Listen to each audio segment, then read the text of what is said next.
আপনারা কিভাবে বিকাশ থেকে অফলাইনে মোবাইল রিচার্জ করতে পারবেন সেই প্রসেসটি আমি আপনাদের শেখাবো। তার জন্য ডায়াল প্যাডে চলে যাবেন, ডায়াল প্যাডে গিয়ে টাইপ করবেন *247# একে ডায়াল করে দিবেন। তারপর এখান থেকে 3 সিলেক্ট করবেন, মোবাইল রিচার্জ। আপনি যে সিম সে সিম সিলেক্ট করবেন। আমি তো গ্রামীণ ফোন তাই 4 সিলেক্ট করছি।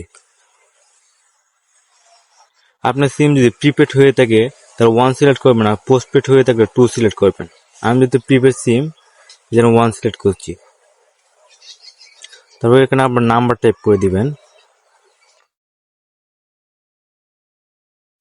সেন্ড অপশনে ক্লিক করবেন।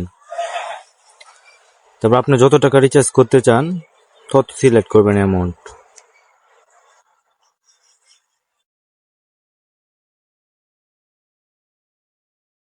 এখানে আপনার নাম্বার শো করবে, অ্যামাউন্ট শো করবে, মিলে দেখিয়ে নেবেন।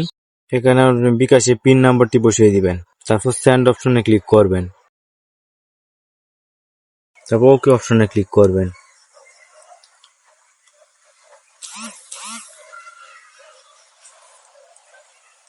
দেখেন আমার রিচার্জ সাকসেসফুল।